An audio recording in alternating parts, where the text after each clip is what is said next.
I'm trying to piece together certain words for the sentences. Yeah, I mean, just to sort of introduce ourselves. So I'm a programming consultant at Artback, so I work with programmers, and I thought it would be a good idea to bring Daniel on more part-time games and also in terms of animation as well. So I think what you're going to get at there is how sort of maybe the games recruitment and the landscape of how things sort of, is that right? Yeah, we're just trying to get a sense of what kind of requests the studios are making at the moment in terms of how they're asking for the VR talent, because I don't think at the moment, certainly from what I've seen in terms of the circulars that are coming around, I'm not seeing people ask directly for VR talent. I'm seeing them asking for either motion capture specialists or 360 performance directors or various other types of very obtuse titles that have no direct VR in the title. I think we do get asked for people with VR experience, but I think realistically there's not kind of a huge kind of pool of people with a lot of experience in that area with it being so new. So we get asked for particularly people with games experience, it's the Unreal, it's the Unity, it's the 3ds Max, Maya. They're the kind of skills that people seem to really be kind of looking for, at least from the art side of things anyway. And it is that yes, people on TV and film and advertising and architectural and visualization stuff do have crossover skills, and I think they will be used a lot more going forward. But I think right now it's the games experience is something that they're really kind of treasuring at the moment, because it's the closest direct link to the art at the moment. So, yeah, I think just to follow on from that as well, from the code side, I think it's very similar really. I mean, the skill sets involved to create a VR experience or to create VR gaming, it's industry standard tool tech basically. So you basically find either C# as a language for Unity and C++ for Unreal. So they're sort of basic standard, industry standard types of languages and engines that are used in that industry. So there's a lot of crossover.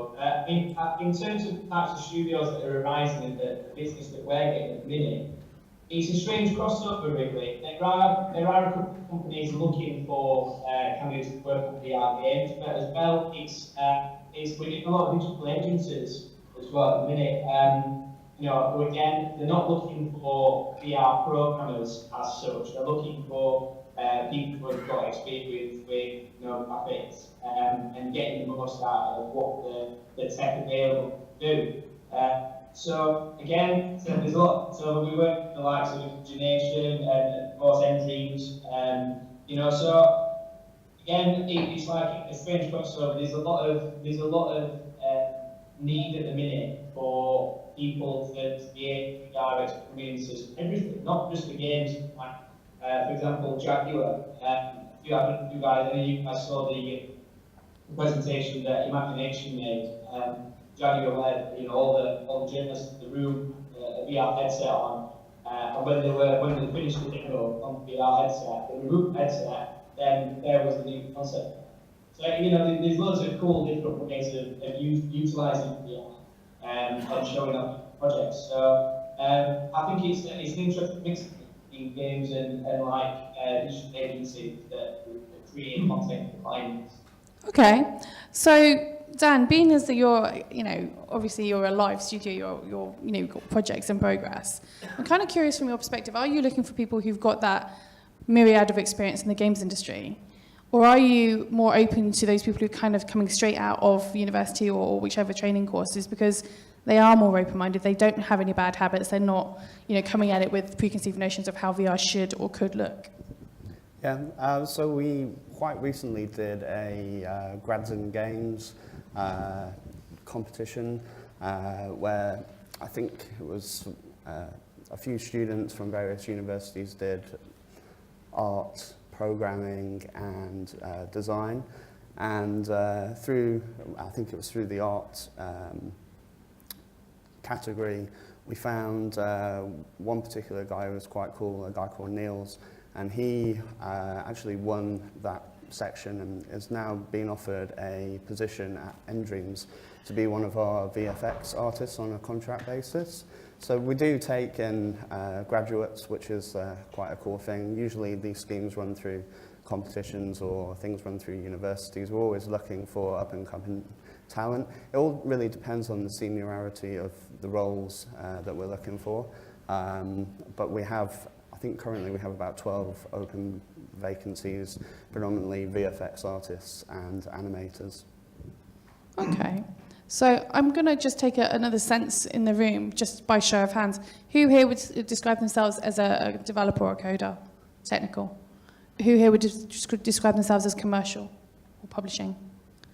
And who would describe themselves as either performance or arts? Okay, it's an interesting mix. The reason that I'm asking this is because I want to make sure that we're not being too top-heavy on coding and developers, because that's what everybody wants to talk about is, you know, coders coming into this industry and making sure that we're getting enough coding talent, and that's all well and good. But I kind of want to talk to you about the performance side of this, Rob, and from a talent and acting perspective on this. Because a lot of people think that it's fine to just grab an actor from wherever and throw them into a VR project, whether it's a live 360 film project or whether it's actually motion capture for VR. But actually it's a very different performance talent, it's a very different performance skill that's needed, and there needs to be an evolution of education to make sure that these performance artists can actually perform in a 360 project or a VR project from the get-go. And I don't think there's a huge pool of people right now who can necessarily do that, because you're talking about a film actor who's used to stopping every 5 minutes or whatever for a retake, or pausing to take direction from the director, or resetting of the lights, or whatever the thing is. They're used to these very short bursts of performance and being able to refocus every time. From a TV perspective, they go even slower sometimes on these things, in as much as there's so many set changes, there's so many different pauses in their performance that it's not a continuous performance. And so actually people who work in immersive theatre and theatre performers are probably the best performers when it comes to working in immersive environments or for immersive performance. So I'm curious from your perspective, Rob, whether or not you've had any conversations with people coming from theatre or immersive theatre who are looking to adapt into kind of 360 performance. I don't know if I have. I know, Do you know others? Damien, my director, who does performance capture, he has a heavy theatre background, and that's one of the reasons why I think he's able to transfer so smoothly. I know that there is a lot of interest in this kind of thing in theatre, and the National Theatre in particular has, it was kind of like a secret project. It's not secret anymore. It's not secret. It was secret though. It was. Because I tried to get in touch with them to ask them about it, and they were really snooty about it. Yeah. and then. We love you, Toby. Honest. So it's emerged. Yeah. Well, I mean, they were workshopping stuff, and they were doing. So I do think that it's something which is really on people's minds. Yeah. But I don't know necessarily that you're. Perhaps it's still too early. I don't know whether people are ready. I mean, with what Imaginarium did and what Andy Serkis is doing, I guess that's different, but I don't know how many regular actors would be able to put on the suit with the dots and really do a good job on that. I don't know. I think it's a very interesting shift of skill sets. And two things. First of all, does everybody know about the National Theatre Project? Show of hands. Okay, so for those who don't know, the National Theatre have a specialist immersive tech workshop / lab. It is located, I'm trying to remember the exact address. I'll put it on the meetup page. It's in central London. You can drop in and say hi to them. They have a whole array of different technology they're experimenting with. They're working. In the National Theatre studio space. It is. It sits beside the old Vic, on the cut, on beside the old Vic, so the opposite side to the young Vic, but right beside the old Vic. Thank you. Can you just rock up? Who runs it is in a water cabin. Yes. Yes, can you just rock up? Or? Well, don't just rock up. Send an email first. But they will be. They are welcome to visitors, and they are welcome to collaboration. And what they'll do is they work with various different types of immersive tech. They're experimenting with performance. They're experimenting with arts, and how you can transition and experiment with different types of performance within immersive tech, and using things like projection mapping, volumetric holographic holographic recordings, all of the full array of wonderful immersive tech. Toby is experimenting with it over at opposite the Old Vic. But aside from what the National Theatre are doing, I think that there is some interest in terms of this idea of people who, as you say, Imaginarium are, you know, doing a lot in this space. But I think that there are perhaps a lot of people who don't necessarily understand or are aware that there's an opportunity there for them. So if you are interested in creatively kind of getting to the head of that's, you know, queue at the moment, there's a very, very small pond. And you can be a fish in that very small pond right now, because there's very few people who have dedicated themselves to learning the right skill sets for this type of performance capture. But I'm going to go back to the guys on Skype. Hello. This is so technically not well done. But what I wanted to do is I wanted to kind of clarify from you guys. Obviously, you're working primarily with the games industry. You mentioned before that obviously there are lots of different applications for VRs. It's a difficult one. The limits to VR seem to be endless at the moment. I mean, we've been talking to guys looking to kind of immersive TV series, and looking at how they can develop that now and how they can change that kind of going forward. I think, you know, VR has the potential to become kind of every industry. You know, I see a reasonable amount of kind of architectural visualization stuff, you know, where people are walking around, you know, potential new homes, you know. So I think there's a lot more beyond kind of games than we're kind of looking into at the moment. I mean, I think there's a lot of studios doing kind of really cool, immersive, you know, stuff. Okay. It's going to be interesting in education. I mean, immersive VR education, you know, out in Ireland are doing some really kind of cool stuff with Titanic and kind of space stuff as well. So it's really interesting, I think, from our point of view, to see how that's going to develop. I mean, will that feed into the interview process and stuff going forward as well? I mean, we do a lot of kind of remote interviews on Skype, Google Hangouts and stuff like that at the moment. I mean, you know, will that tech be used for this talk kind of going future and going forward and stuff? So I think the possibility is tremendous, and I think we're starting to see more and more of it. Kind of, so it'd be interesting to see how it pans out going forward. Yeah, I think just to follow up on that from the tech side as well, it was interesting to hear that, you know, 2016 was sort of dubbed the year of VR as such. Another year of VR. Yeah, it's not really exploded in life as such, and it's very much took its momentum into this year. And I think it'll be here for a good few years to come here. I think the big players in sort of games market, if you look at Sony and what they did with their VR headset, you know, they are making it more available for people to play at home and to be more immersed in that sort of tech. But I mean, going back to as well, I just reminded me actually, immersive VR education over in Ireland, as well as the experiences for like Titanic and Space and Apollo 11, I think it was. And you know, there's also an interesting spin on them as well. We're also, as the title would suggest, looking into the educational space. So, I mean, it wouldn't surprise me that in a couple of years' time, we might have universities taking part in, you know, remote work from home and basically learning and being able to tune into full lectures where, you know, students can actually interact with each other, share ideas, do prototypes within the world, the space that they're given. You know, that's already being developed, which is quite a start.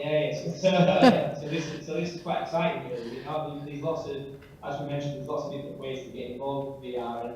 And at the moment, I think the industry generally, from a games point of view, is still sort of feeling its way around what the possibilities are.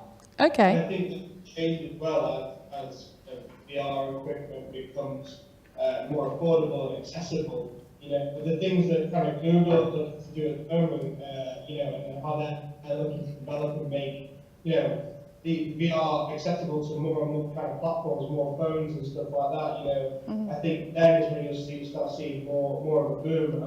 So yeah, it's interesting. Okay, so first of all, I'm gonna say two things. First of all, lovely boys over at Very Real, raise your hands for me. So these boys over here are working with an array of different brands and corporates who are inquiring about recruitment for VR. So it's not just about the games industry at all, and I kind of fully back up what the Aardvark Swift guys are saying. There's a lot of people from brands and big corporations with a lot of money to spend and not enough knowledge about this industry to really understand the differences. You know, they'll come at it and they'll say, hey, we want to do VR, and then you'll drill it down a bit and you'll ask them, and what they really mean is they want to do a 360 video, and they have no understanding of the concept of the difference between 360 video and actual immersive interactive VR. And so there's basic education that needs to happen. So part of that responsibility is your responsibility in this lovely audience to make sure that you're educating as many people as possible, because there are so many people out there who are making inquiries who don't actually understand what it is they're asking for. Now, the second thing I want to talk about is this idea of the use of VR being applied in recruitment.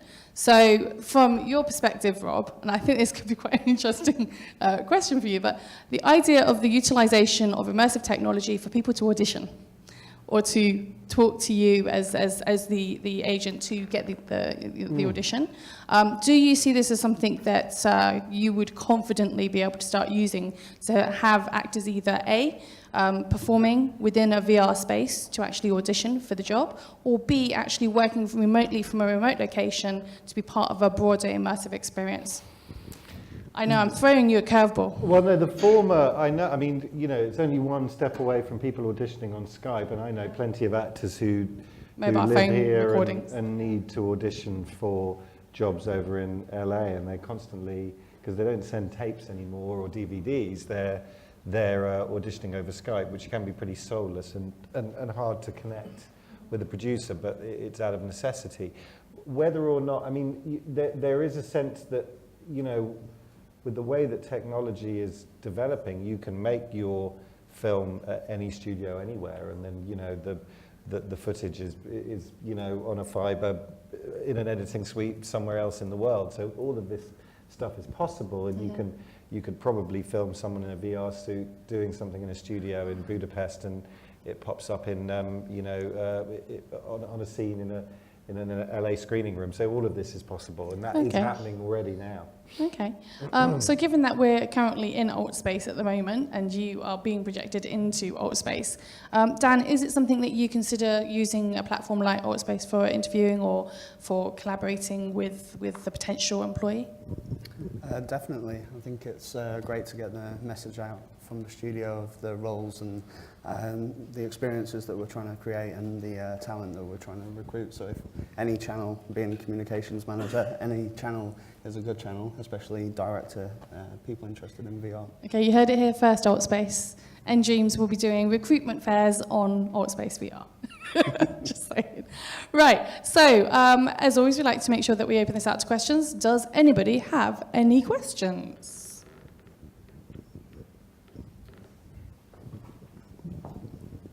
It was just a question on the tech you raised. This is for the Aardvark guys. You talked about the prevalence of C#, Unreal, with Unity and Unreal. What's the ratio in terms of which tech is the most popular, do you think, between, say, Unreal and Unity? Yeah, do you want me to say that? Sorry, yep. It's a little bit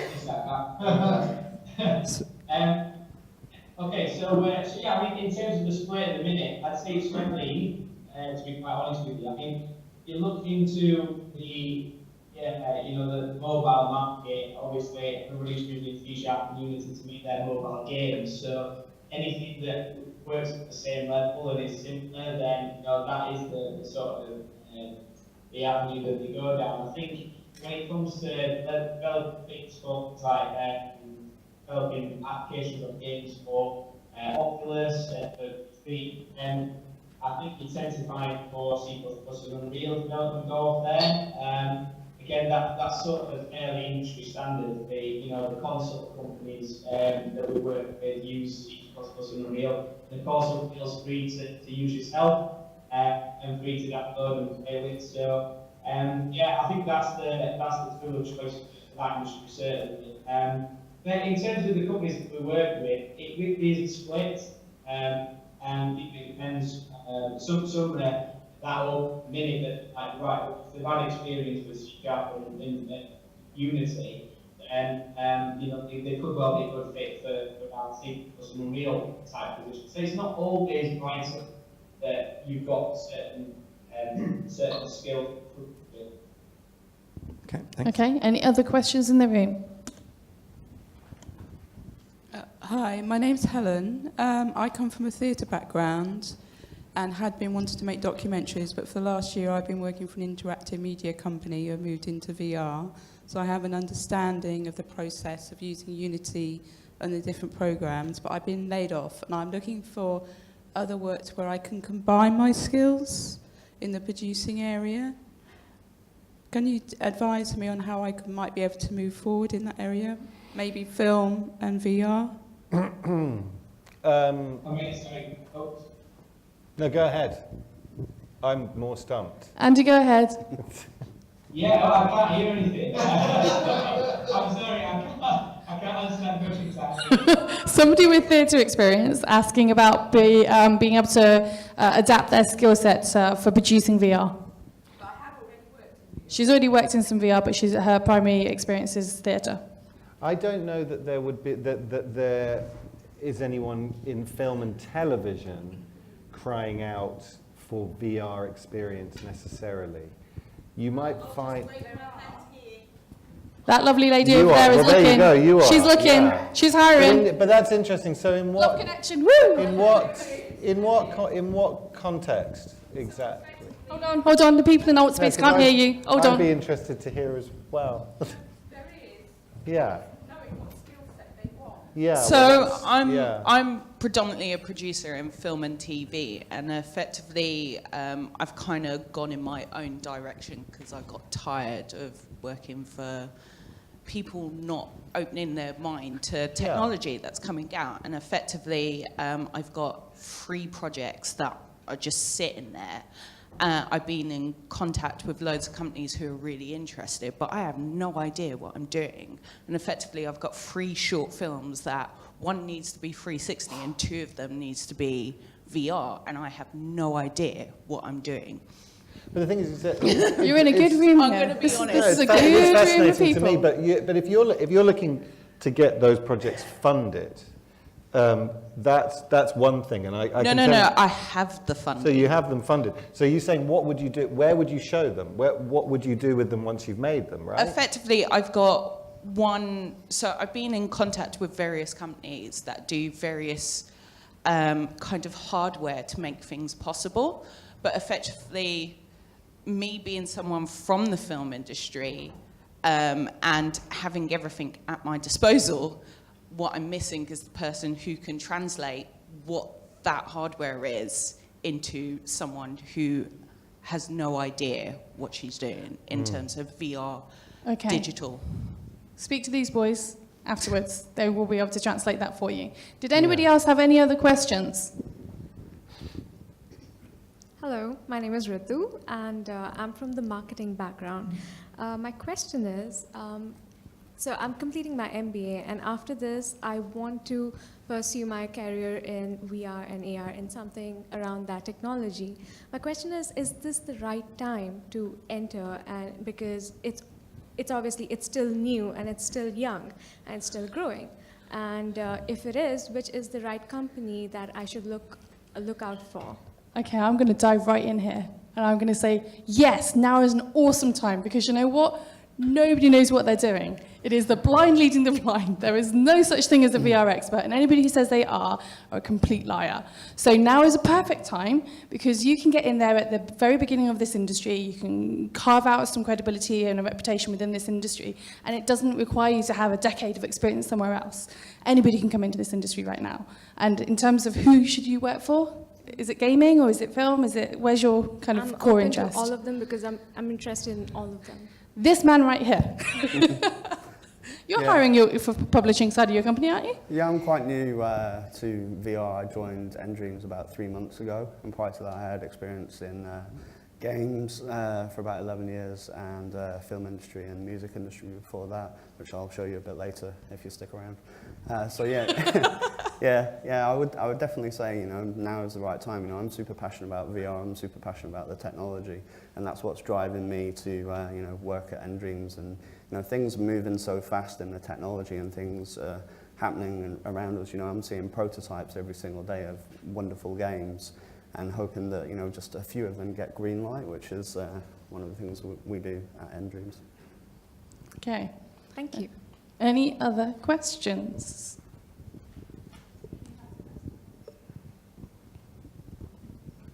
Hi. Probably a question for Aardvark Swift.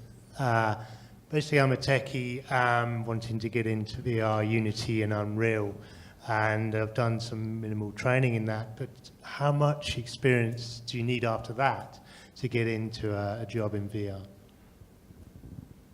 What we're finding from tech side generally a couple of years experience actually, you know, develop either a gift or an experience, something that you can show off. I think the more experience you've got, the better chance you've got. But I mean, that's obviously the case for other people. I mean, if you guys are, if the majority of you are going to be in university or recently graduating, then, you know, there's opportunities to show off your portfolio. But generally, I would say that, you know, a lot of people look for like 1 or 2 years industry experience to get into it. But if you've got a super portfolio that you can show off and that can showcase and you can actually download and it actually works, you know, things like that, then you've got just as much chance really. If you can prove that you can, like, I'm going to call it ship a title, which is what we call it in the game industry, you know, if you can bring a product from nothing into the market, then you've seen all the processes involved and all the different things that are needed to create a game or an experience, then, you know, then you can do the job. That's what they'll be looking for. So, so yeah, it depends really. It varies on the company and how much help they can actually give in development, but in development as well. So, so yeah, it varies really. But you know, if you can ship 1 or 2 really good experiences or games, then that should be perfect. Okay. I think it's difficult because like it's been said, everyone really knows kind of what they're doing. So I think the most important thing from my side of things is a really keen interest. I mean, you need to know about VR, you need to be learning about this stuff in your own time. And if you're not doing that, you're not going to get a job in it. And I think, you know, it sounds really harsh, I suppose, but I think it's the most important thing. You need to be interested in this industry, and it's really passionate, it's something you want to do, like, literally. And if that's the case, you shouldn't go too much as long as you work hard enough to kind of do that. I'm gonna add to what the boys are saying here. By show of hands, who's heard of Epic and Unreal? Good. I'm very glad to hear this. How many of you know Jess Hyder? You should put your hand down, you. Okay, so Jess is the community manager for the development community at Unreal. So her job is to basically engage with all of you lovely people. Would you like to know how she got her job at Unreal? Show of hands. Anybody want to know how she got in? Okay, she got in because as a student, on a student project, she got together with a bunch of other people and made a game. They published the game, and as a result of that game, she had a valid excuse, a valid reason to talk to all of the publishers and all of the distributors and say, I have a game out at the moment. And that was what she used to leverage the door open and say to people, I've got this game, can you give me some feedback on my game? Can you tell me about what you think about my game, etc. and so forth. And when she took it to the guys at Unreal, they liked it so much, they actually used her game as one of their demo examples when she was at E3. So the next thing she knows, she's pitched into Apple because the guys at Unreal are like, we love your game, we're going to promote your game as one of our featured games. And then when she was at E3, they just went, oh, by the way, the guy from Apple's here, do you want to pitch him? And she had to pitch the game to Apple. And that was how she got in. And they liked her so much, eventually they just went, you know what, we've got this job, do you want the job? And that's how she got in. So it isn't necessarily about having years and years of experience, it's about having the motivation to just do it for yourself. So publishing a game gives you the immediate right to go to any developer, any publisher, to be able to talk, you know, on an equal footing as a peer in the industry and say, well, I've published a game, I've been through the hardships, I know what it takes to ship a game. So all you got to do is have the motivation in the world to do that for yourself. Second of all, the other point worth noting is that the average lifespan of somebody within a studio, no offense, Dan, is 18 months. That's the average, how long somebody stays in one role. So in terms of people bopping around, guys at Aardvark Swift, you can feel free to disagree with me on this, but this is the average that most people will move after about 18 months, okay? So if you think about it in that context, all you really need is about 18 months worth of experience. Stick with one studio for 18 months, and you're in a valid position to then be talking to other studios, because that would be the normal time frame within which somebody would then be looking for a change. So if you have a target company that you're going after, go after the logical person that you would, if you went and spoke to that company and you said, I worked with these guys, that they're going to say, oh, okay, that's interesting. Go and target those people. You know, go and stick with them for 18 months, because it's not a difficult thing to do. Okay, were there any other questions? Did anybody have a question for the lovely Rob, perchance? Hey! Hi, so a bit more technical side of things. So when I hear about knowledge of VR, what does that entail? I think we're only focusing about things like game development, which is not all that VR has to offer, right? So there's lots of things, like, for example, lots of computer vision involved. Say, for example, you're playing a racing game with Oculus on, you know, head-mounted display, and say you want to see your hands. So how would you inject your hands into the VR? I think we're kind of ignoring those side of things. And there's not just that, like, you know, sort of tracking of body parts and injecting those things into VR, but also things like, for example, you know, tracking of controllers, of things like, so basically, and also, so that's one point. So how much of industry actually cares about this thing? And I think we're kind of ignoring the augmented reality part of this. We're just talking about VR. And augmented reality is so different. It's not VR. And there's so much, you know, that's different about it. For example, the amount of hardware that's needed for augmented reality. It's not just about mobile phones, right? It's also, for example, I don't know if you've tried out this Microsoft HoloLens. The first time I tried it, I was just mind blown. And that's a whole different level of augmented reality. So how much, you know, so how is basically the industry basically catching up with all these advancements and so on? That was a very loud motorbike going past somebody. Is that for us again? I think it was a general question in general. And did you have a response for it, Andrew? Or not? Do you want me to dive in on this? I'm happy to dive in. No? I can talk to it a little bit from games perspective. So at Endreams, we are looking at AR. We are looking at mixed reality as well as virtual reality. I can't talk about any of the stuff that we're working on, but we have things in development at the moment. When I first personally experienced Microsoft HoloLens was at the VR show where I met Tanya a few weeks back in Islington, and I was blown away by all of the people walking around with the headsets on, interacting with things, being guided along by people, and it was such a cool sense of seeing that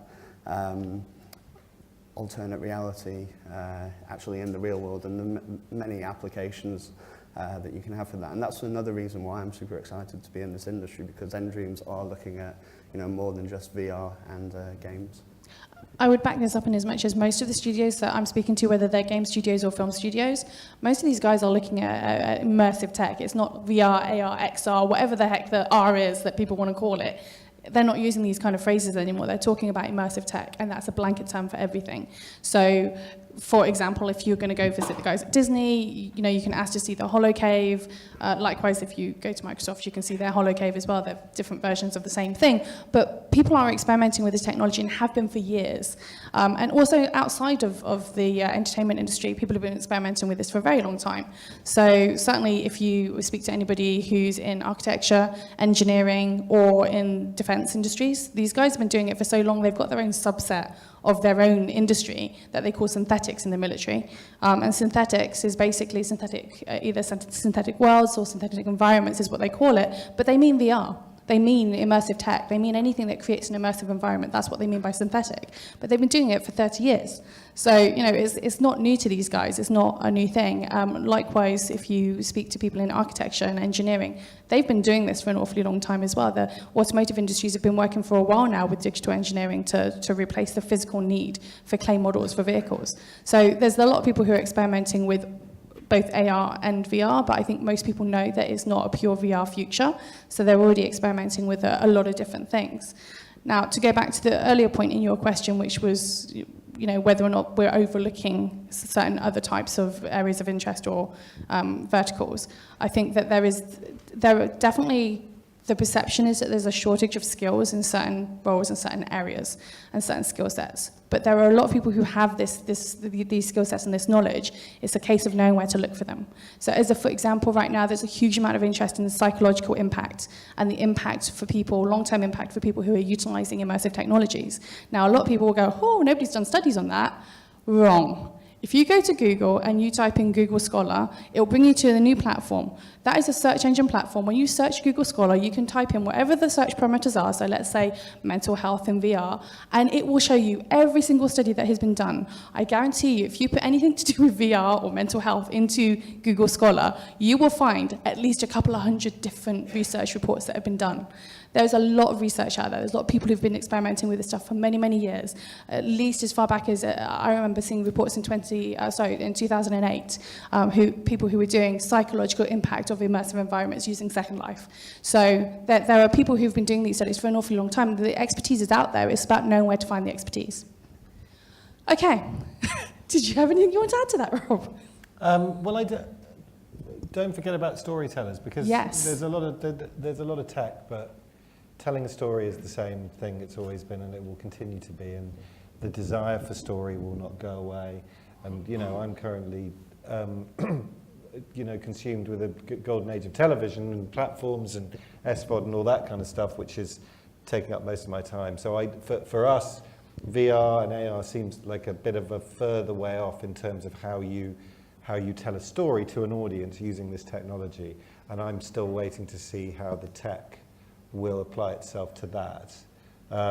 So, you know, I guess all of you guys are the ones that are going to tell me how that's happened. So, do you know what? I think this merits further discussion, though, in as much as there's a lot of people who are interested in speaking to writers or narrative designers for crafting stories in immersive environments. But there's a lot of people who forget about the importance of narrative outside of entertainment platforms and entertainment experiences. Because even if you're a retail store, if you're a brand who's looking to sell, I don't know what it is, you know, handbags or something, you still want to have a narrative within that immersive technology. You know, you're not just doing it for the sake of doing it. You're trying to tell a story, a narrative story. A great example of why this is so prevalent right now, I'm just going to point you at Pepsi. All I'm going to say is Pepsi. And if you don't know what I mean, then you obviously don't look at social media. But again, this comes as a fundamental disconnect with understanding how narrative is important and crucial to the stories that you're telling when it comes to the communication of your company. So storytelling is fundamental in many, many different ways for people who are not within the entertainment platforms. And when you're talking to people from other verticals, be that fashion and retail, be that manufacturing, automotive, military, whoever it is, they do have an interest in understanding how to narratively own that narrative, how to control that narrative and you know, articulate that in a correct way. So I think that there's actually a lot of opportunity for export from the film industry in that respect. Sure, yeah, that's what I think.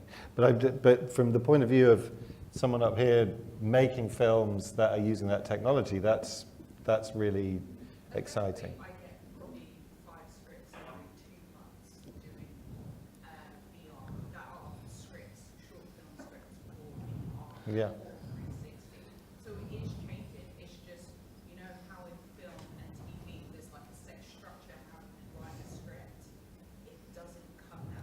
Oh no, and So, I'm aware of that, and I know because the writers and directors. Rob, that hold we on one represent- second. Hold that thought. And we're going to pause because for the benefit of people who are watching remotely, I want to make sure that we captured what that was. Oh, okay. So the young lady was just saying that she sees an average of 5 new scripts a week, which are basically VR 360 scripts or short 360 scripts, right? Sorry, continue. Well, yeah, I'm aware of that, and we are involved with a couple of projects which involve multiple strands. I think that's what you're talking about. Hold on. You get multiple strands, and effectively that can be written into a script that is like a game, effectively. Yeah. So, you know, if you look at Heavy Rain, which is one of those, and Yeah. Quantic Dream that did that sort of structure, there's actually a script structure for it. Yeah. But when you're talking 360, because at the moment I am working with a scriptwriter who is reversioning a Shakespeare script for 360, and all the scripts that I've seen come in a very different structure. So, you know, we have EXT, ENT, and then we know what goes in. Some of them come in columns, so they know what direction No, I've it seen comes this, in. and there's a project that one of our directors is involved with, in which there are several writers doing all the different columns, and I think that the way that the story works is that they're trying to draw the audience back to the one strand, but you could go anywhere and still come back to the same. So we're talking about multilinear storytelling, essentially. Yeah, it is happening. I mean, we don't see it a lot because the budget level, if you want to do it at the highest quality to compete with, you know, mainstream TV or film, the amount of money you need to spend on that is huge, and that I don't know if there are many studios, traditional studios, pumping money into those kinds of projects on the mainstream, but it is happening. No, you're right. The bigger studios, definitely not. But some of the smaller studios are finding money because they're pairing up with companies such as Sony and HTC, which are pumping the money into smaller studios. So you just need more writers for that kind of stuff, right? Okay.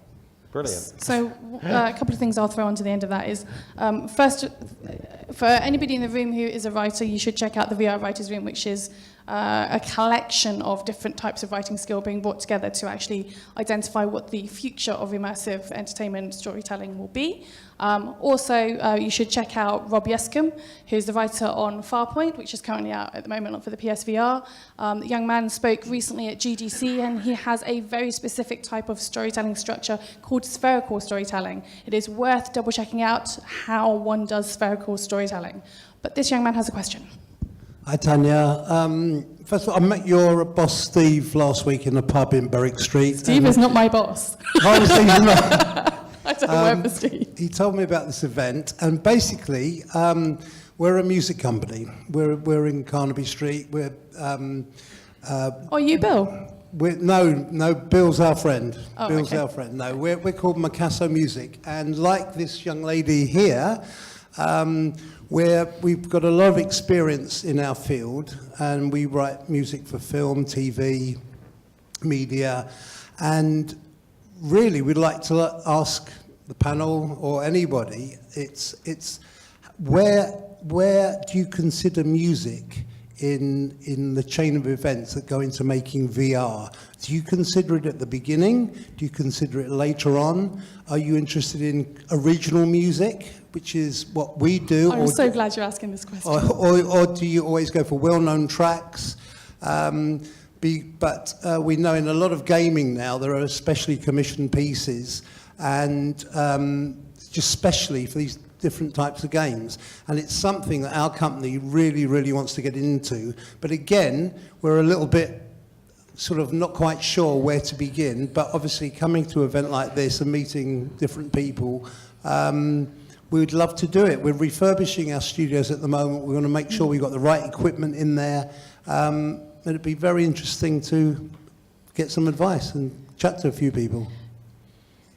Does anybody want to take this before I jump in? Because I am going to jump in on this one. Jump in. Anybody? I can Go on, Dan. Was that for me? Answer now while you can. Answer now while you can, because I'm desperate to answer this one. Go on. Andy, the floor is yours. Sorry, I didn't hear him. I heard bits and bobs.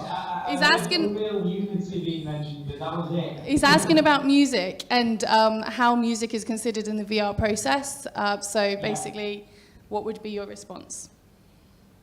Yeah, it's obviously a big part of immersing somebody into that situation, isn't it? So I think from a games point of view, you know, we have designated roles with sound designers and also audio programmers. They're a thing, you know, so their sole job is to integrate music, then integrate different sound effects and even create sound banks, you know, do some fully recording, things like that. There's people out there that do that job within a game studio. So, I mean, there are people out there that would do that for you, or you know, if you wanted to do it yourself, then that that would be possible. But I think it's quite highly thought of, especially in the sort of game and experience sort of markets. You know, it's a big part of it. I've actually got a mobile VR headset, but I don't actually have any headphones for it in a minute, and it's absolutely rubbish. I actually tried horror. No, you can't do horror without headphones. Anyone else has seen that? You can't do horror without headphones. That's not okay. You're defying what the developer wanted. Yeah. So basically, it just didn't work because you know here it's coming from it, which is inside the box in front of the eyes, but it just didn't work. So I think music is a really important and a huge part of what makes a VR experience or a game. Dan, Rob, do you have some comments to make here? I was just going to say, you know, music is considered quite early on in development, particularly at Endreams. We want to make sure that any music that goes in the game also matches our marketing materials as well. So when we put out a trailer, the music's consistent. At Endreams, we have an in-house audio director, a guy called Matt Simmons. He's worked on music for Silent Hill games. And we do use freelancers and external contractors as well, because there's just one Matt Simmons within the studio and he can't be working on everything. So yeah, I'd love to know more about what you guys do. Thank you. So I'm going to throw on to the end of this. Show of hands, anybody tried Papa Sangria on the mobile phone? You guys should try Papa Sangria. I'm coming up here because I'm getting your microphone off you. Papa Sangria was one of the first examples of an audio-only mobile game. You didn't have to look at the screen. You just basically put some headphones on, and everything in the game was a soundscape. It was the first game that somebody who was completely blind would be able to play a full immersive game. And the beauty of that game was the fact that they were able to articulate to you through soundscape only, the use of sound and music, binaural, spatial sound, that you were walking towards a hill and there was a door in the hill and there was a zombie around the corner. I don't know how you do that with just sound, but they managed to do it. And that's really, really impressive. And that's the thing is that most people forget that sound and soundscaping and music is so fundamentally important to the experience. And if we look at the fact that just creating a 360 experience now takes so much more from the theatre world, well, in theatre, we use sound cues to make people turn, to make people look in a particular spot. You're using music to do that now. You're using sound cues to do that now. So actually, it's hugely fundamentally important. And people who are thinking of it as a second string of what they should be doing or not looking at it as being vitally important are missing a trick. It's one of the things that when you sit down with your original team on the day one, deciding what you're going to be doing, you should have somebody from your sound and your music departments at that table. If you don't, you're missing a trick, just in my opinion. Right, having ranted, what I will say is that this lovely gentleman has to go. So we are going to wrap this particular round of questioning off. But thank you so much for joining us, Rob. Thank you so much for joining us, Aardvark Swift.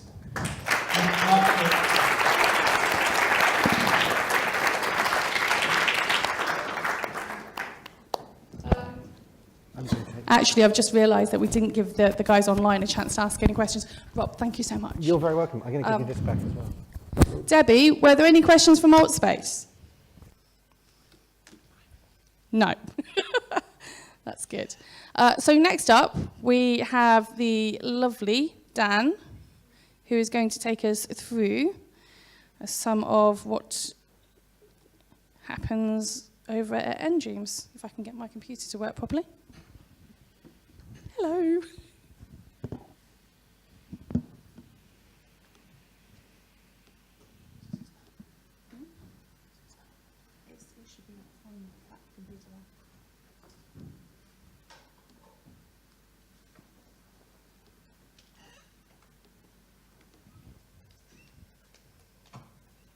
Okay, Twitter, if you still have questions, feel free to fire them at us.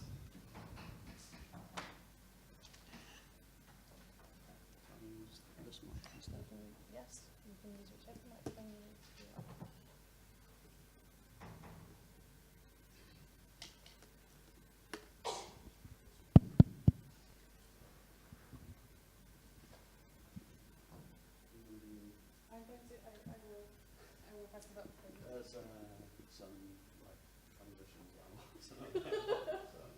It's all good, it all works. You ready? Yep.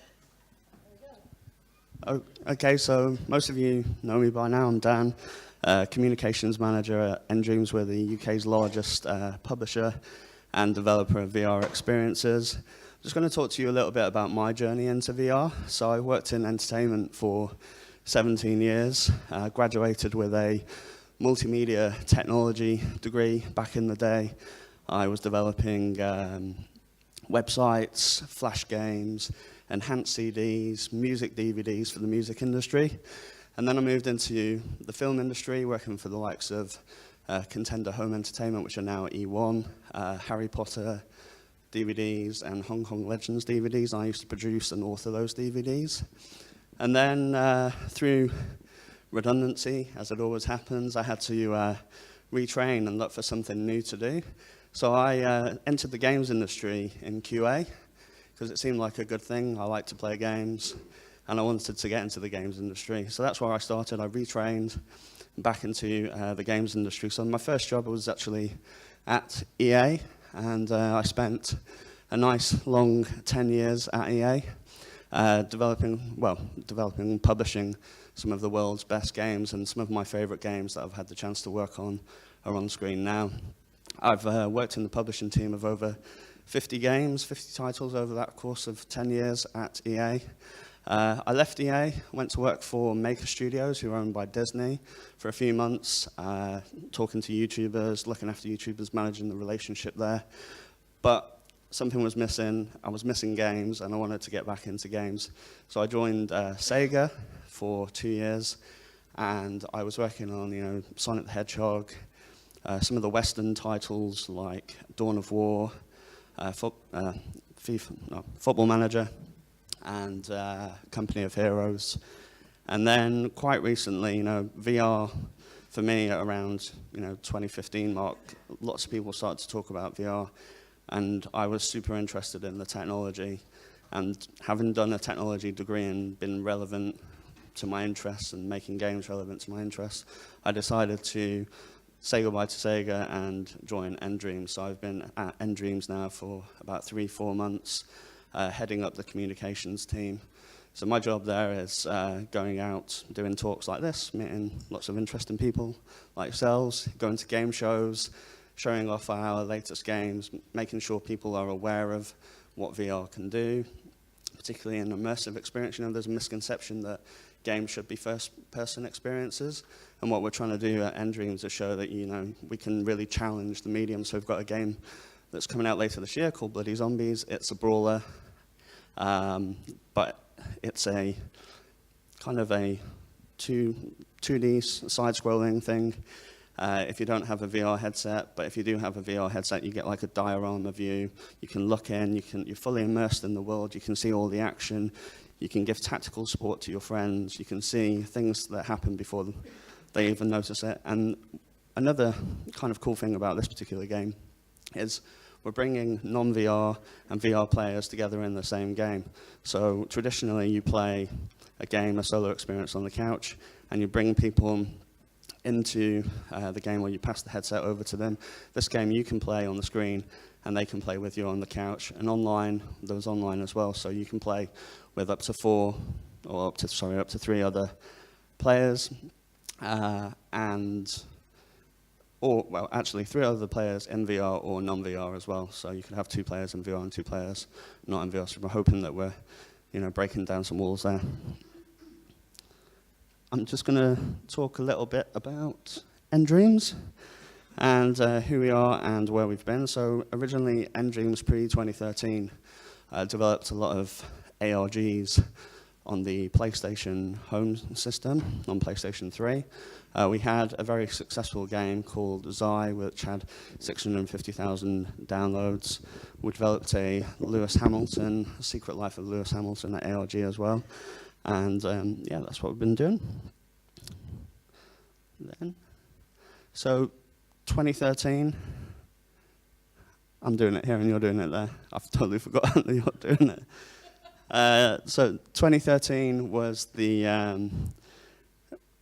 moment for us when we decided to become a publisher in VR, and we decided to become a developer because PlayStation home platform was kind of not really growing for us, and we were looking for something else to do. So the studio fully switched into development mode for virtual reality. Next slide, please. So our journey in VR so far, we've launched 6 titles. We've already sold 250,000 games and experiences. We've had 2 number 1s on Oculus and Gear VR. One of them you can see is called skydiving, which is like what it says really, a skydiving experience, really visceral. Put the headset on and try and dodge objects as you're floating around. We did a thing with YouTubers where we attached them to a bungee rope wearing a VR headset, and they were screaming, which was kind of cool thing to watch. We'll launch 6 more titles, games and experiences within the next 10 months, so we're very busy at the moment. We work across high-end systems, so HTC Vive, Oculus, and PSVR, and we're also working on mobile platforms as well. So we support Samsung Gear and the Google Daydream platform. One of the titles which you can see up there, Danger Goat, up there, was our title on Google Daydream. And we're doing some work, as I said earlier, in mixed reality and alternate reality, AR, that I can't really talk about at the moment. Next slide. So our HQ is in Farnborough in Hampshire, which is 35 minutes away from London.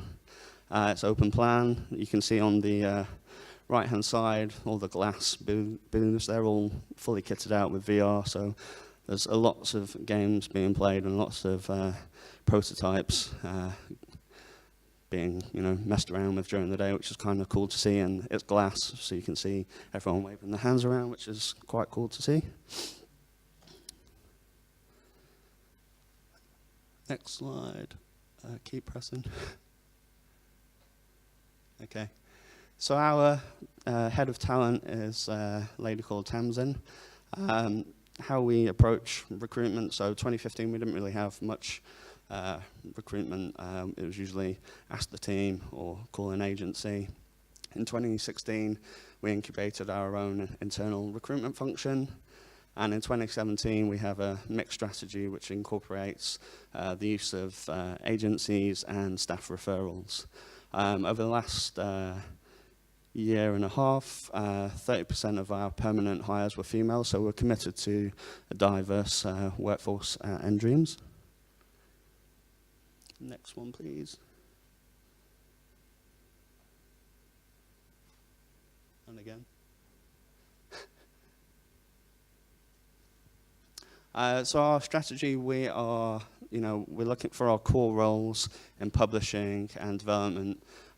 We have permanent vacancies, we have fixed-term contracts for our medium-term project roles, and we also do freelance contracts in-house for short to medium-term projects. So that's anything like VFX or animators or sound or publishing functions. We might bring someone in with a specialist marketing experience or brand experience for a short-term project. Next slide, please.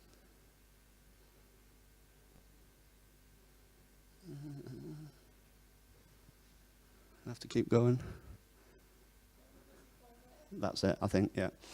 So where you'll see our vacancies on our website, it's very popular. I think our job section, ndreams.com/jobs, is the most popular part of our website, and you'll see that in a moment, the reason why.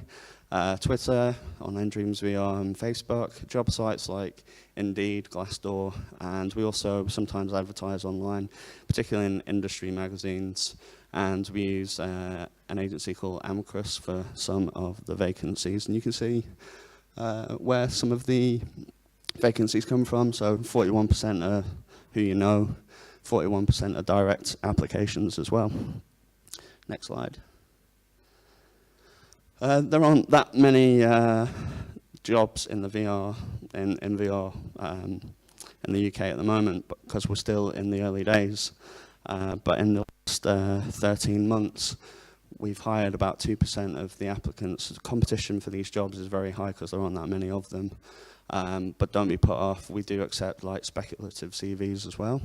And I can give you a few tips to stand out in a moment's time. In terms of, next slide, in terms of how we approach HR, so we filter everyone's CVs, we do an initial phone interview, we'll do an on-site interview. Depending on the role, we might do a second on-site interview if we want to do any kind of like tests, and then we offer, and then it's hire. So for me, I applied for the job as communications manager back in November of last year, and I was offered the job in February and started in March. So that's kind of the turnaround. Next one, please.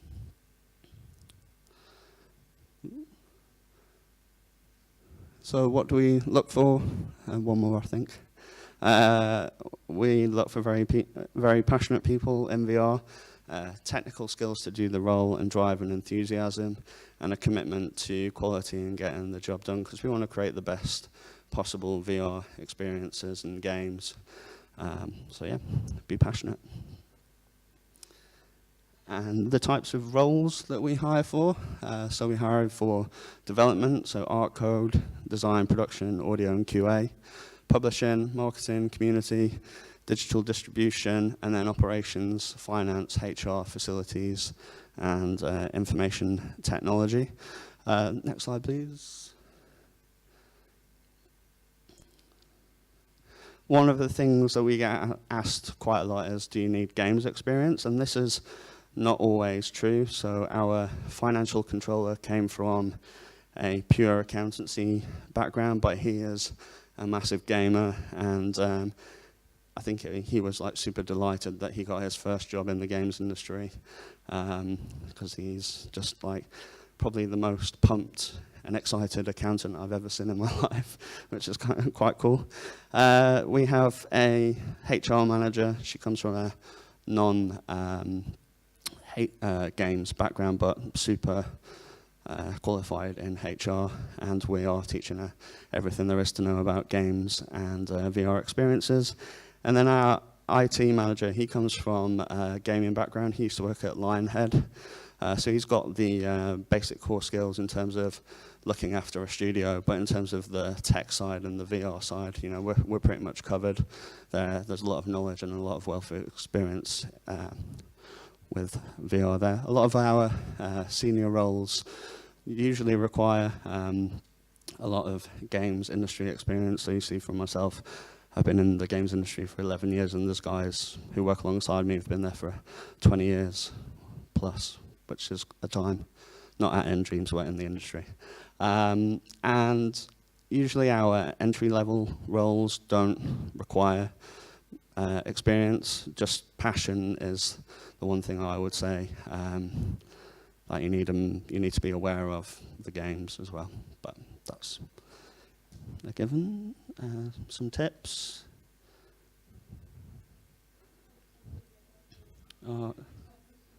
Sorry? I didn't do these transitions. This was done by the CEO. So everyone blame the CEO. Yeah, no. So some tips, quite simple. Clear and concise CV. We get a lot of 5-page, 6-page CVs, and when we're doing filtering, we've got 200 CVs to go through. It's not always the best. Clear and concise is better. A good portfolio, so use your best examples that are relevant to the job as well. It's kind of cool to do that. Don't put every single piece of work you've ever done for 17 years because it's too much.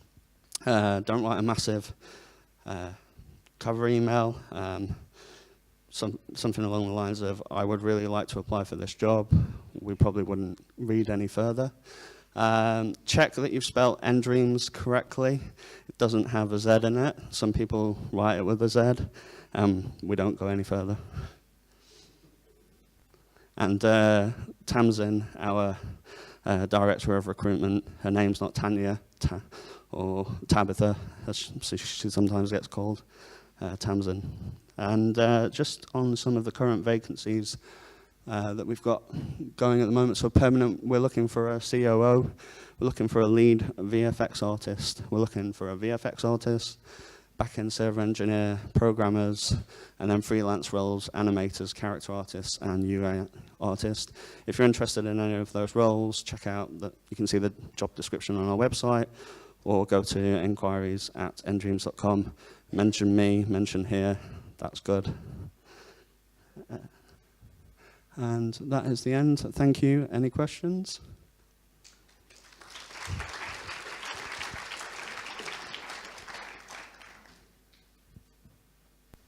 Okay.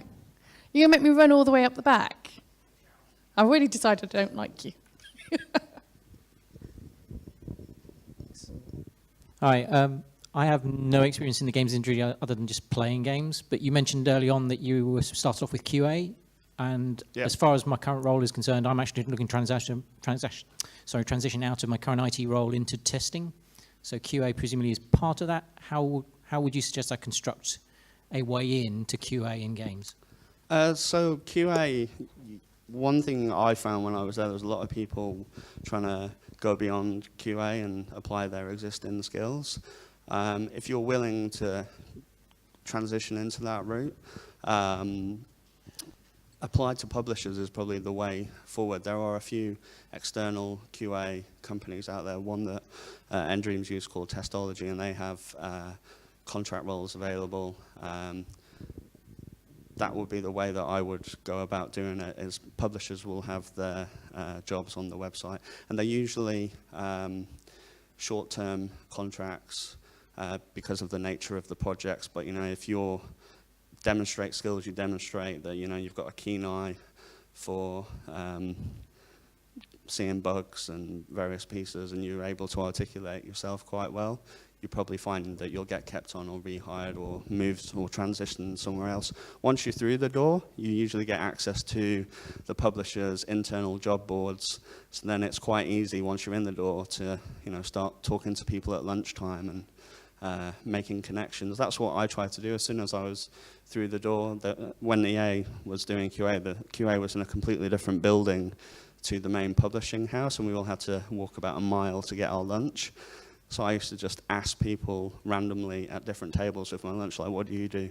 What's your job? Because if you don't ask, you don't get. So I'm going to throw on to the end of this, which is actually the former CEO of Jagex Game Studio, one of the UK's largest independent game studios, actually started out in customer services. He was an IT support guy, and he worked his way all the way up to CEO. So there's absolutely no requirement for you to be a developer as such, and no coding to actually make it in any of these studios.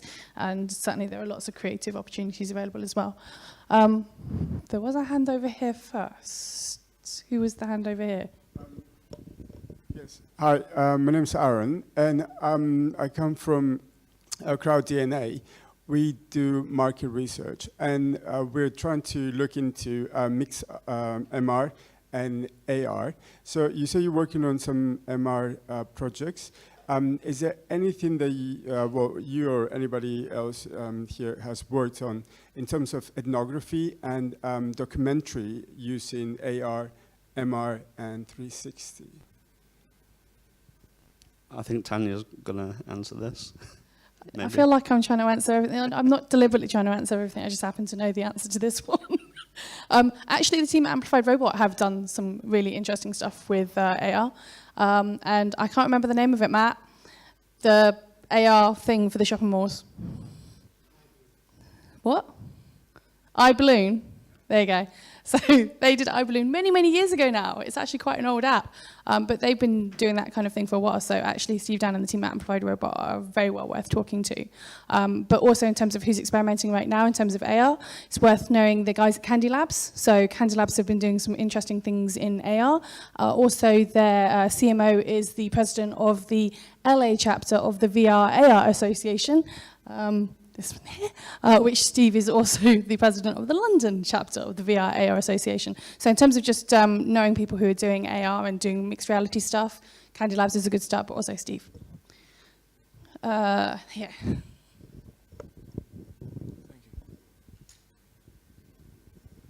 Hi, my name is Andre, and I am a total noob when it comes to yeah. I've only just started learning how to program about a few months ago in Python and Django and stuff like that. My question was, sorry, I'm a little nervous. I didn't think this properly. So I'm nervous as well. Cool, awesome. Yeah.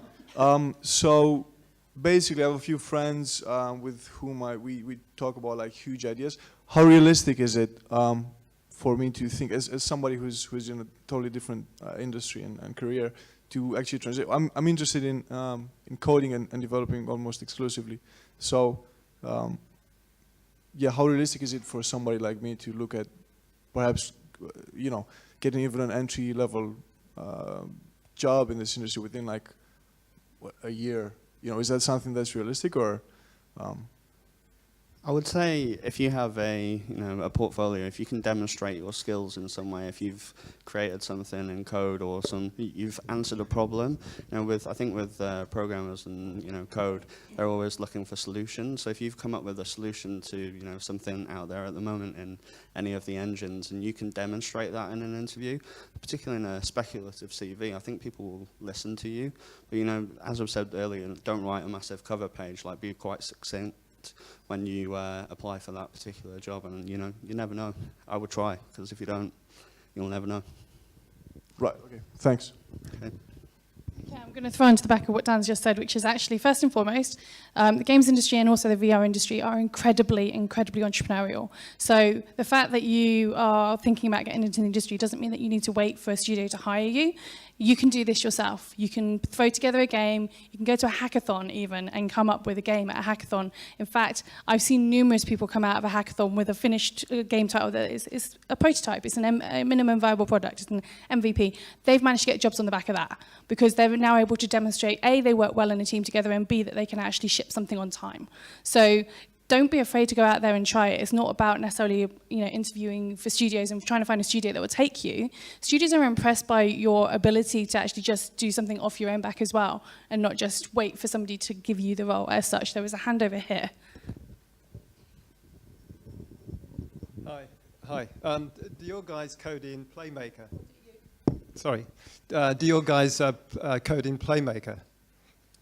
I'm not 100% sure on that. I know we use Unity and yeah, well, it's Unity. Unreal. It's like a short form of coding in C++, where you use like little slabs of coding and you stick them all together. And I've done a complete game using Playmaker.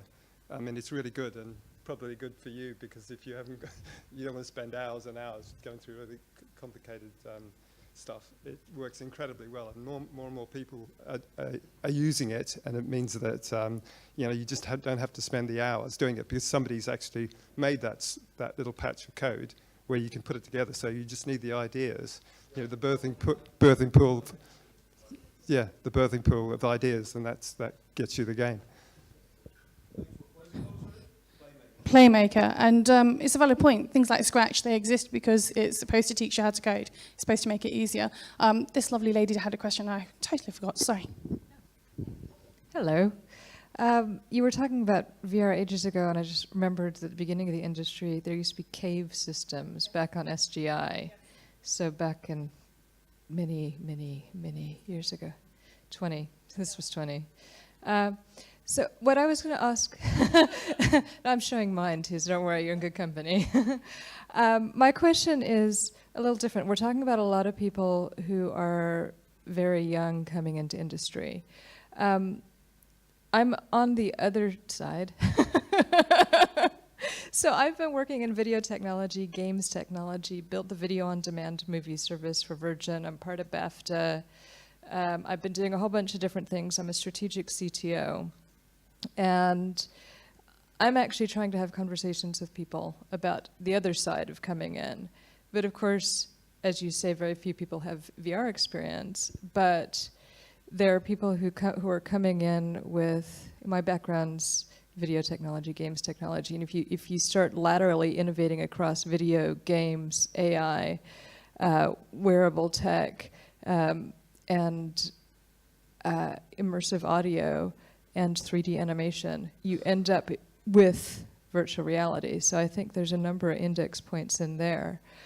But what I'm trying to figure out is if a lot of these questions are being answered in try this thing out or try this thing out if you're at the very beginning of the industry. What are you suggesting for people with my level of experience?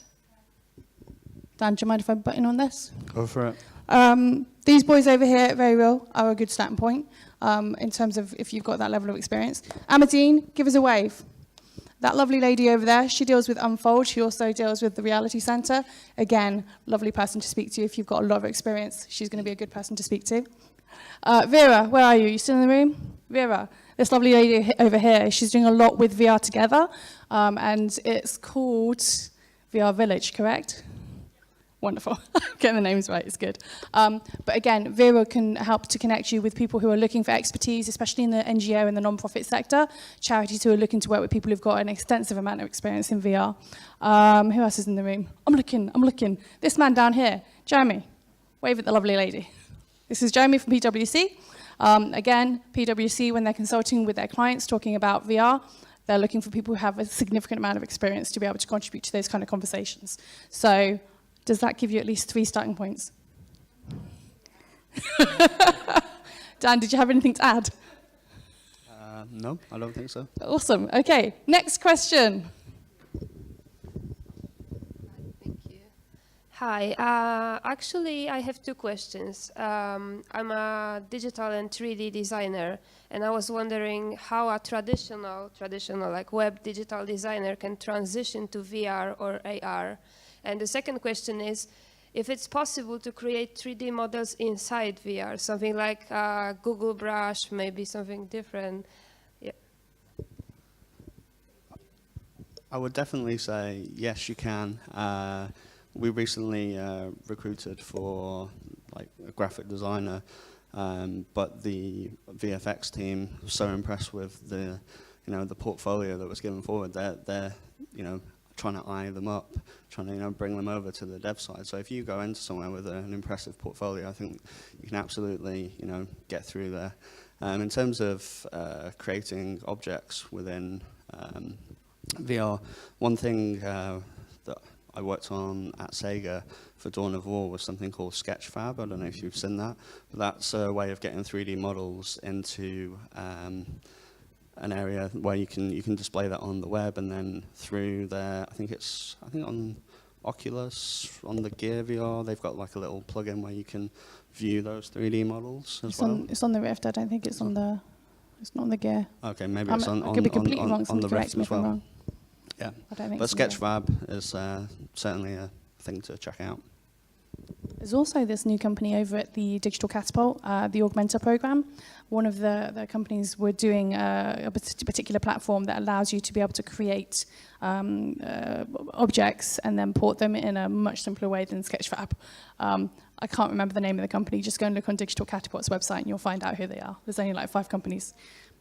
Digital Catapult. And say again? Thank you. So you can create those CAD design drawings and easily put them into an environment, and also share the environments. If I recall rightly, you can work collaboratively together on them as well. So very, very helpful. Was there any other questions? Hello. Thank you. just kind of following on from that point of kind of transitioning as well, for somebody that works as a JavaScript developer, so somebody who works like within the web, I'm kind of looking at the minute, playing around with things like 3JS through like WebGL, and kind of my first foray into that kind of stuff. And I was just wondering, either of you guys, if you recommend that as a kind of a good path for somebody that maybe wants to get into other forms of VR, so maybe using a different language in the long term, or you recommend that somebody kind of dives in the other way and focuses on C#, something like that? Dan's going to have a different view from me on this. Dan's going to have a different perspective on this, but go on, Dan. No, you go first, and then I'll come. You'll contradict me. No, I would say actually you've got a great skill set right there, because one of the areas that's an emerging trend that people haven't really hooked onto yet is web VR. And having the skill set, knowing how to do that stuff right now makes you very, very valuable. So if you went to Silicon Valley, you would get a really good pay packet right now, because there aren't many people who are actually looking at those particular skill sets and transitioning in that way. So definitely look at it. I'm aware of at least one company in New York currently working on web browser, web VR. So there are definitely people who are hiring, there are definitely people who are looking, and they're reasonably well funded. Yeah, and just to add to that, nDreams, we're not really looking in that particular area at the moment. We're focused on, the HTC Vive and the Oculus and the PSVR and the mobile. But I'm sure we're not going to rule that out for the future, because that seems to be where Google is trying to head to with web VR as well.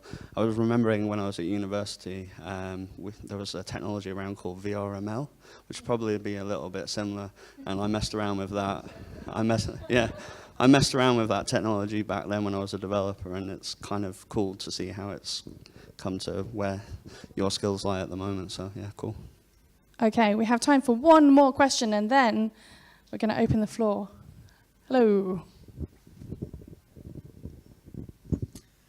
Hi, it's more a question for the whole panel. So I'm a data scientist, very interested in education and VR, and I'm currently looking for startups doing VR in education, not really in gaming, because I'm not so much into gaming, but really into education, like Google Expeditions. Do you have a response, Dan?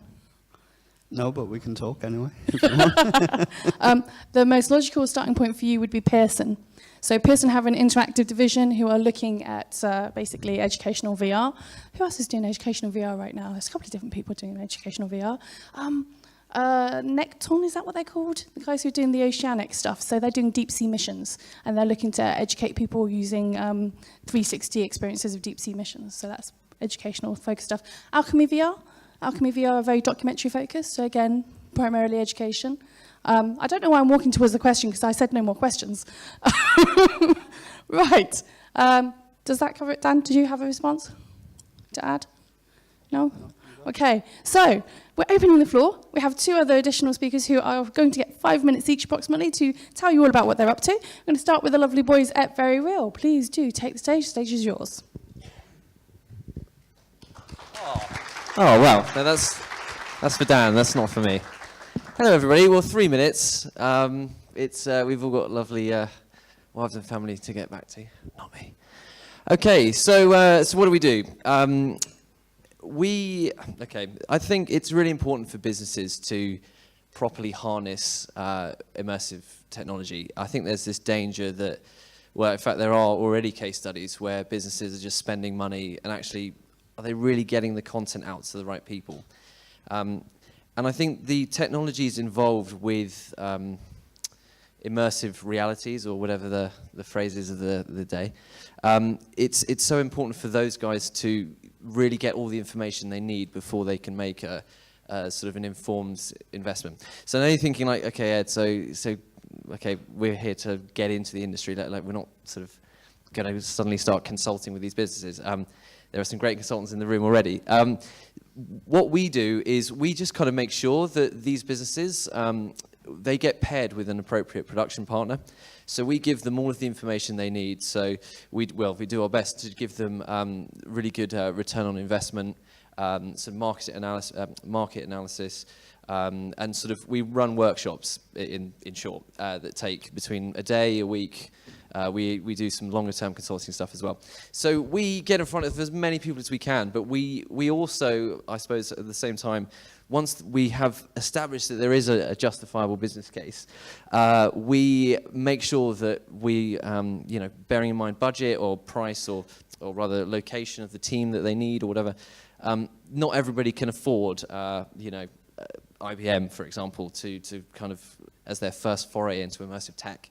So we just make sure that we just promote good quality content, and there might be guys in here that work in VR already, that they might have 2 people in the team, they might have hundreds of people, but we just want to make sure that we shine as much positive light and, dare I say, energy upon those businesses rather than just kind of selling a solution. So we're not a production company, but we're that kind of, I think, technology sort of broker. That sounds kind of cool. You're a dating agency. Yeah, there you go. But okay, so where could we fit, you guys in?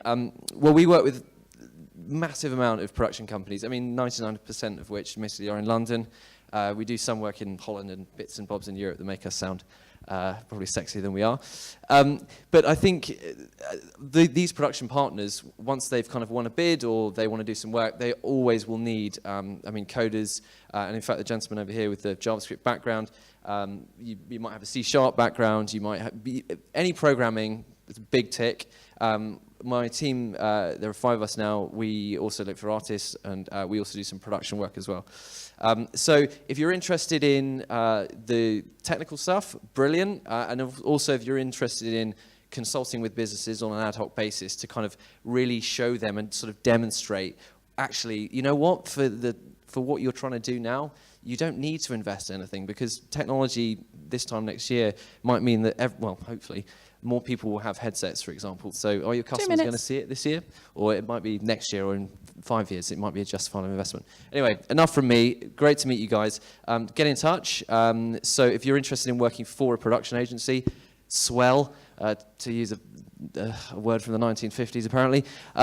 So yes, hello@veryreal.io. Hello@veryreal.io. That's just one. You have to sort of do it twice.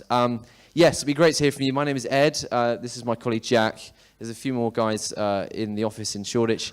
Again, sort of tries to make us sound trendy. But yes, thanks very much. And back to Tanya. Thank you. Okay, before we invite the lovely ladies from Ravensbourne onto stage, apparently I need to do this. Hello, Facebook. If you have questions, please send your questions via Facebook. Hello, Altspace. If you have questions, please send your questions to the moderator person who's in your room with you, as I understand it. Ladies from Ravensbourne, the stage is yours.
Mill, and some smaller ones as well, and then some producers blindness is speaking. Oh, sorry. Sorry. I know that, oh God, sorry. I know the producers of Notes on Blindness are speaking. I don't know if you saw that, but that was a pretty amazing piece of content. And we are releasing the full program next week as well. And finally, there'll also be a showcase area with lots of demos, so you can try some really cool pieces of content and also get your hands on some of the emerging pieces of technology as well. And there's a networking drinks reception. So how can you get involved? Well, first of all, you can come. We have a really tasty rate for students and freelancers as well, if you fall into that category, and also a quite tasty rate for industry, but slightly less so. It's on the 6th and 7th of July, so quite soon, and it's hosted at Ravensbourne, which is next to the O2 in North Greenwich. Alongside coming along, if you've got a really great piece of content or you've got some wisdom to share, then we'd love to talk to you about showcasing or speaking at the event, and we'll be hanging around afterwards, so you can corner us if you fall into that category. Yeah, if you want to find out more, visit www.vrukfest.co.uk, and you can book your tickets through there as well. Thank you.